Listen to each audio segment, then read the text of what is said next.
Good morning and welcome to Thursday's math lesson. Today is comparing sets for more or less.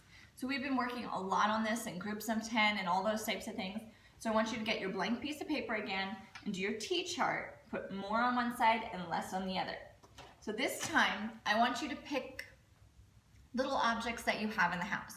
So maybe you have a whole bucket full of Matchbox cars or a whole bucket of different colored blocks. And so I want you to sort out some groups. Just kind of push some maybe red cars to the side, green cars to one side, gray cars the other, blue to the other. And then I want you to compare some of those sets. So maybe you have a bunch of red blocks in a pile or blue blocks in a pile. And so I want you to compare. So maybe first I'm going to compare cars. And I have a group of red cars. And I realize I have 10 red cars. Right? And then I only have 4 blue cars. Okay, and then maybe I'm going to compare the black and the white cars. I have 6 white cars, but I only have 2 black cars.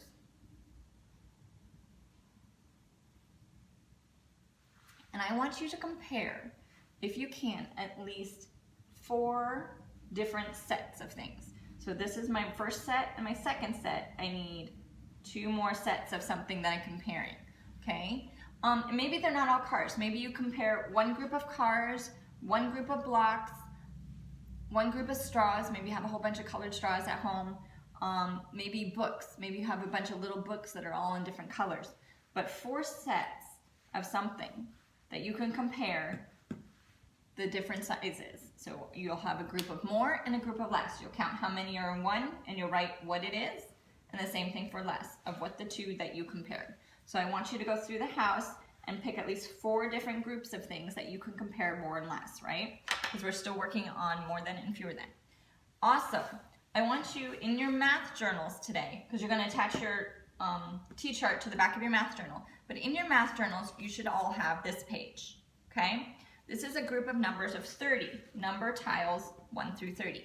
This page, you're going to cut these numbers out, and then I want you to put them in groups of 10 in order. So the first grouping would be 1 through 10, okay? And then the next grouping and the next grouping, all right? So make sure you follow all those groups. And then I want you to take those groups of 10 and turn them into groups of 5. So you're going to count by 10s and by 5s for this project, okay? Mix them all up and see if you can put them in order. Once you've done your groups, I want you to mix them all up again and then try to put them in order from 1 through 30. Mom and Dad can help you with this if you need it. But this should be a lot of fun and it will help you practice your numbers in order, okay? Today's book for math is 10 Black Dots, okay? So you're gonna look for that book at the end of this video. We're gonna read through it and then you're gonna go ahead and do your T-chart with your 4 groups of 10, either 10 or 4 or however many you want. But remember, you don't want to count too many. You don't want to have a group of 50. That's a lot to count. So keep your groups pretty small, and then you're going to do your number titles, okay? Let's get started on our book, all right? Good morning and welcome to Math with Molly. This is our book, 10 Black Dots by Donald Cruz. We're going to get started on our book today. Here we go. 10 Black Dots by Donald Cruz. What can you do with 10 black dots? 1 dot can make a sun, or a moon when day is done. 2 dots can make the eyes of a fox, or the eyes of a key that opens locks. 3 dots can make a snowman's face, or beads for stringing on a lace. 4 dots can make seeds from which flowers grow, or the knobs on a radio. 5 dots can make buttons on a coat, or the portholes of a boat.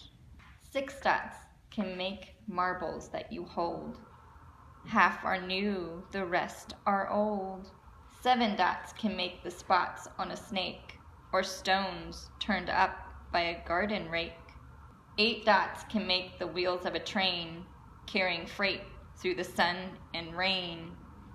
9 dots can make toy soldiers standing in rank, or the pennies in your piggy bank. 10 dots can make balloons stuck in a tree, shake the branch and set them free. Count them. Are they really 10? Now we can begin again. Counting dots from 1 to 10. 1, 2, 3, 4, 5, 6, 7, 8, 9, 10. Thank you all for joining me for Math Story Time with 10 Black Dots. I look forward to our time next time. Don't forget to like and subscribe and hit the notification bell so you know when our next math is coming out. Bye everybody.